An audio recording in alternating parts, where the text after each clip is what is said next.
The traditional cold calm of Canada has been shattered by a meddling American who for 2 years has been tracking down alleged Nazi war criminals living in Canada. People who with their own hands killed Jews, shot them, stabbed them, beat them to death. It's a remarkable story that somebody can walk across the border and find war criminals that our Royal Canadian Mounted Police have been unable to find for 50 years. Only now, a full half-century after the end of World War II, are we beginning to learn the truth about some bitter realities hidden from public view back then. First, that the Swiss did very profitable business with the Germans during that brutal war and deprived the Nazis' Holocaust victims and their families of their rightful property. Well, now comes Canada's dark secret. That Canada's government apparently welcomed thousands of Nazi war criminals into Canada at war's end, where they have lived comfortably and peacefully ever since. And only now has Canada begun to acknowledge its complicity and its shame. The traditional cold calm of Canada has been shaken by, of all things, a meddling American, an unorthodox private detective from Brooklyn named Stephen Rombaum.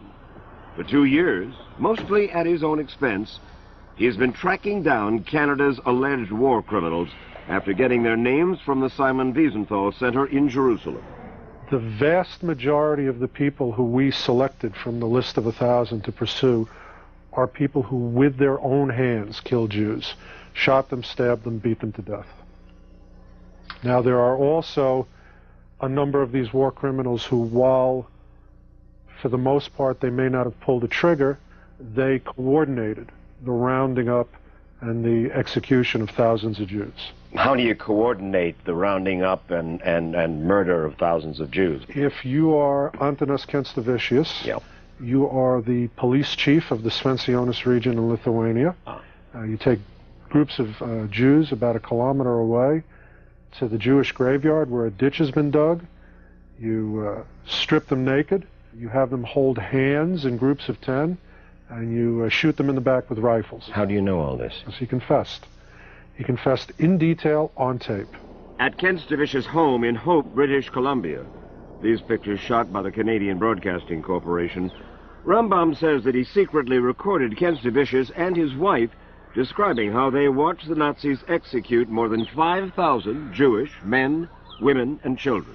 And the commando laid out. The Jews were going to lay down. They wouldn't fight? They just laid down? No, nobody fight. And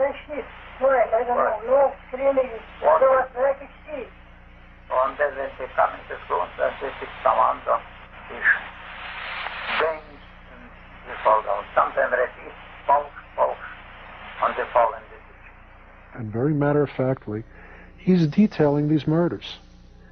And at a certain point in the conversation, he looks at me and he says, And 9 November, about 1 o'clock, we be finished, no more Jews. no more Jews. I've been an investigator for about 17, 18 years now, but I've been Jewish all my life. What was your cover? I mean, you didn't come in and say, I am a private investigator and I'm going trying to find Nazi war criminals. I'm Steve Rombaum, Jewish guy from New York. Would you care to chat with me about all the Jews you killed? Yeah. What I did say was I'm Salvatore Romano, and I'm a professor from St. Paul's University of the Americas. We had established St. Paul's University of the Americas. Where's that? Belmont-Belize. I am the faculty, the alumni, and the current student body of that university. A non-existent university, and you would say... I'd show them ID. I would tell them that I was writing my doctoral thesis. And with his phony university sweatshirt, plus an engaging manner, Rombaum says that he got many of his suspects to confirm just which units they served in during the war. Rombaum was given most of his Nazi names by Ephraim Zurov, who's been tracking war criminals for years at the Simon Wiesenthal Center in Jerusalem. Zurov says the Nazis who migrated to Canada were mainly from Eastern Europe, where early in the war they roamed the countryside, murdering Jews. And he alleges that hundreds of these killers are still alive and well in Canada. We're talking basically about Lithuanians, Latvians, Ukrainians, who simply were collaborators. In those areas, most of the Jews were murdered by the locals. They weren't shipped off to death camps in many cases. These were people who were murdered on the spot. They had infamous murder squads. These are units that almost on a daily level carried out the murder of innocent civilians, day in and day out. And there's no question that without their active, willing, and zealous collaboration, the Nazis could never have possibly murdered as many Jews as they did. After World War II came the Cold War, and Canada was worried about communists. The Nazis had fought the communists, so Nazis, even war criminals apparently, had an easy time emigrating to Canada. This, according to Canada's York University history professor, Irving Abella. We know that one of the ways of getting into the country of Canada during this period was by showing the SS tattoo. This proved that you were an anti-communist. And what was the chore of the SS? The SS was obviously charged with the responsibility of murdering Jews. So there was no question that these were war criminals. Bernard Farber, director of the Canadian Jewish Congress, says once the killers made it to Canada, the government, in effect, let them live there happily ever after. The fact is, Mr. Wallace, the Canadian government never really appeared to give a damn about prosecuting Nazi war criminals, going after them, finding them. They were not interested in it. They had no compunction to just say, forget it, this is not something that we want to get involved. Are you embarrassed about the fact that it was an American private investigator who finally said to the Canadian community, not just the Jewish community, but to the Canadian community, hey, you people are harboring war criminals and you've been doing it for half a century? Well, frankly, it is embarrassing for everybody. It's embarrassing for the Canadian government. It's embarrassing for the Jewish community. Why didn't we think of it? It was too simple. How did you locate these people? I'm sorry to say that we found about a third of them by looking in the phone book. These are people who are not hiding. You mean they're using the names that they had in Latvia, Lithuania, Ukraine? Quite right. They immigrated to Canada under their real names. They listed their names in the phone book. They bought homes under their own names. It's a remarkable story that somebody can walk across the border with a telephone book and a list and find war criminals that our Royal Canadian Mounted Police have been unable to find for 50 years. Fact is, for most of that time, Canada wasn't even trying to find them. John Sims, the Canadian justice official in charge of prosecuting war criminals, admitted that his government simply was not interested. It's true that Canada did virtually nothing for decades after the Nuremberg trials. Why? I can't really say. I'm not a historian, and I'm going to leave it to the historians in your country and mine to debate that. Historian Irving Abella says he got the answer from Pierre Trudeau, who was for 15 years Canada's Prime Minister. He said the reason that he and his government did not go after war criminals, and they had been lobbied by us extensively, was because they were afraid of exacerbating relationships between Jews and Eastern European ethnic communities, that we were bringing old country battles into Canada. And so he didn't do anything, and he admitted it quite openly. But finally, 10 years ago, after a national commission confirmed that Canada was still home for hundreds of war criminals, the Canadians did undertake to prosecute 5 of them. But so long after the war, with evidence hard to come by, they couldn't get convictions. So now Canada is trying to do what the U.S. has done, deport them. The United States has deported more than 50 Nazis, but in 50 years, Canada has deported just 1. This year, John Sims hopes to deport 12 more. 1997 is going to be an important year in which I think considerable progress will be made in ridding this country of Nazis. Time is the enemy, and proceedings must go quickly if we are to get results before these men die.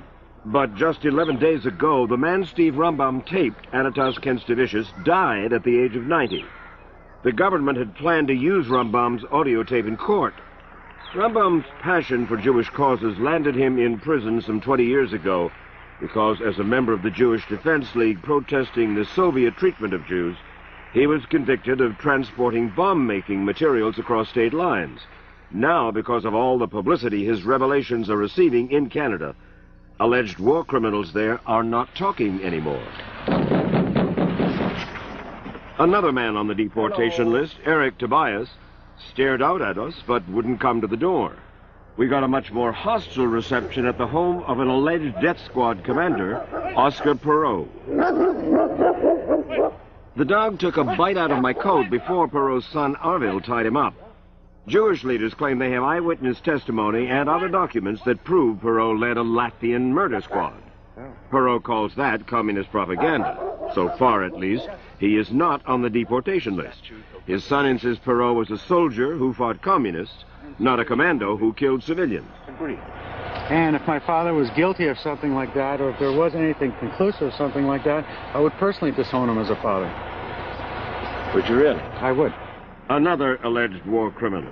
The Canadian government says this man walking off a Florida beach, Helmut Oberlander, was a translator for an SS unit that killed thousands of Jews. When he left Canada for a Florida vacation, the U.S. threw him out. We do not wish to talk to you. We don't wish to talk to you. Oberlander went back to Canada. He wasn't home when we tried to see him in a comfortable suburb outside Toronto, but his neighbors, Helga Whiten and her husband John, a professor of German, say their government should leave the Oberlanders alone. Well, they're fine people. They're very quiet and been nice neighbors for about 28 years. So nice that the Whitens don't believe Oberlander could really be a war criminal. What evidence do they have to paint him with this horrible guilt? I mean, that was quite a long time ago. I don't see what justice is served by kicking him out of the country. I just don't see that. It must be difficult for his neighbors to believe that a man they have seen as a neighbor could have done these heinous, terrible acts when he was a young man during the war. But the fact that he did do them during the war means that we can't forget. We cannot ignore that. We must go after him. Canada is also going after Konrad Kalej for allegedly murdering Jews in Latvia. The United States deported Kalej in 1994, so he moved up to Canada. Incredibly, he moved into an apartment building that was known to have many Jewish residents, including 3 Holocaust survivors. Vera Peter spent 7 months in Auschwitz. When she read in the paper that she's living next to an accused Nazi war criminal, she was stunned. I was first in a shock. And all of a sudden, there is this man who comes from the past, and all the unhappy memories of a horrible past of the Holocaust came back. Why would he want to live among Jews? He just thought that this was a very nice shield for him to be. This is something which, of course, is just a gut feeling. Kalej is fighting deportation, and, like the others, he tries to avoid cameras. Why is he covering his face then? Because I don't like to see your face. That's what, all of your faces. But you look very stupid, all of them. Another deportation target, Joseph Nemtsela, blames his legal problems on the Jews. They will never change. Who's they? Jews. Jews will never change. There are those who say, come on, 50 years later, these are old men by now. We hear it all the time. We ought not reward longevity. I don't think they deserve our sympathy. I think if we look at what they did to the elderly, that's perhaps the best argument for the efforts to bring them to justice. What we have to clearly understand is that the victims of the Nazi Holocaust never lived to a ripe old age. But if the allegations are true, the victimizers still living in Canada have made it into their 70s, 80s, and 90s, many without even bothering to change their names. These people aren't afraid. They made the right choice. They came to Canada. Last week, Rabbi Marvin Heyer, Dean of the Simon Wiesenthal Center, received word from the Royal Canadian Mounted Police that they intend to investigate his list of more than 1,800 former Nazi SS members presently living in Canada who are still receiving their German military pensions.